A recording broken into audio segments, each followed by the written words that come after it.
Welcome back to KARE 11 News Now. From the classroom to his community, one St. Paul student is making an impact, and now he's getting national recognition for it. Megan McPherson shows us how. I'm really helpful and caring. I like helping other people. He's a St. Paul student with big dreams and an even bigger heart. I just care about people so much. At just 13 years old, Brandis Warsaw is learning to lead by example. He finds a way to help anyone that he can.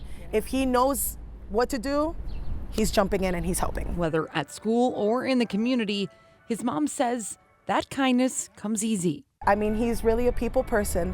I feel like he's like the kid for the people, truly. But Brandis isn't just focused on others. He's also setting his sights on the future with dreams of becoming a pilot. Pilot school is not cheap. It's $12,000 to $15,000 for the year. So we could get him started on pilot school realistically now. That dream could be one step closer as Brandis competes in a nationwide contest to become America's favorite student. The competition highlights students for their academics and character, with a grand prize of $20,000, a feature in Reader's Digest, and a tour with the Planetary Society, led by Bill Nye. The champion will personally meet me. For Mary, it's an opportunity she says she never had growing up. I just wanted it to be a little bit easier for my kids. It would change a lot. And for Brandis, it's not just about winning. It's about taking one more step toward a future that's already taking off. In St. Paul, Megan McPherson, KARE 11 News. On St. Paul's east side, the Latino Economic Development Center is revitalizing a historic building designed to support small businesses. Construction is nearly finished on the project, but as Heidi Wigdahl explains in this week's Behind the Business, they still face some hurdles. On St. Paul's east side, a vision is becoming a reality. We are in the 24-hour, 7 days a week commissary kitchen. 4 kitchen hoods. You see 2 over there. Alma Flores is the executive director of the Latino Economic Development Center, and this is Plaza del Sol. So as part of LEDC's strategic initiative through its East Side real estate project to really be a catalytic force in Eastside St. Paul, given all of the disparities, given the disinvestment by the government and just in general, we wanted to be a catalyzing force on Payne and for the entire Eastside district. Built in the 1900s, this building on the corner of Payne and Jenks will serve as a spot meant to remove barriers for entrepreneurs. Besides the shared commercial kitchen, this first floor features a market hall with 3 food stands and 2 restaurant spaces with full kitchens. That's the beauty of this market hall. It's plug and play. The top floor includes LEDC's new headquarters and an event space for up to 250 guests. Absolutely gorgeous.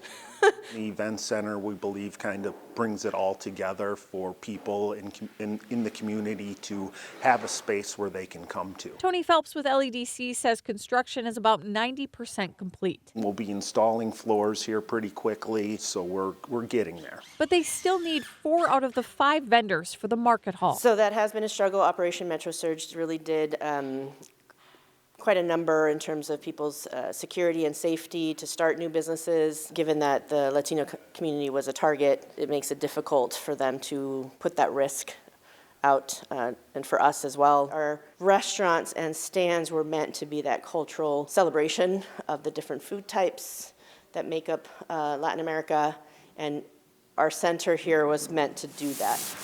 Now they've opened it up to anyone. While the original vision has slightly changed, come summer, Plaza del Sol will be a reality. In St. Paul, Heidi Wigdahl, KARE 11 News.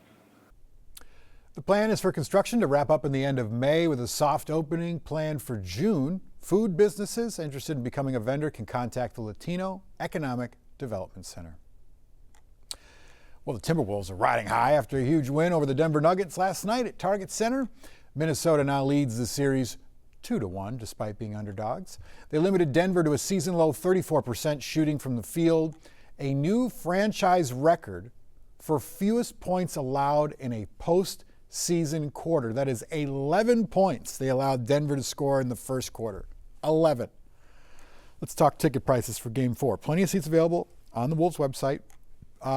Let's see, this is new. It was a little more last time we checked. Right now, $102. $102. That's the lowest price we're seeing for any seat inside Target Center for tomorrow night's game. The highest, $8,000. That'll get you courtside.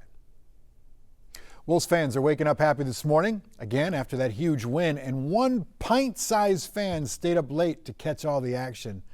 Our Ian Russell introduces us to 3-year-old Rhett.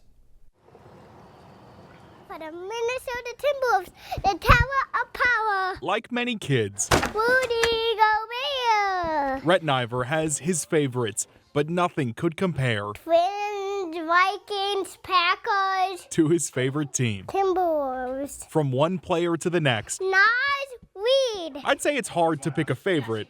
Rhett would say it could really be only one. Number 5, Anthony Edwards. At just 3 years old, he knows more about the Wolves than some adults do.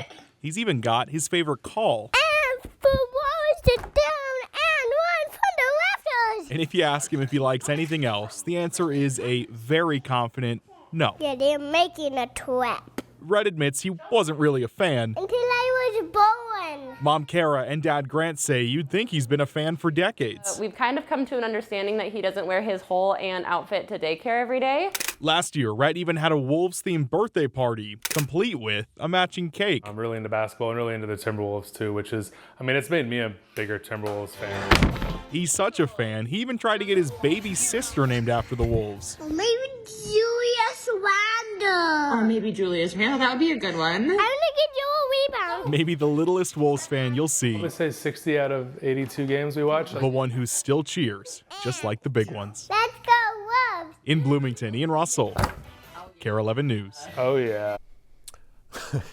For the record, Rhett's little sister is not named Julius or Randall or Julius Randle, but her name is Jordan, named after, naturally, Michael Jordan. Stick with us. We got more news and weather coming up after the break.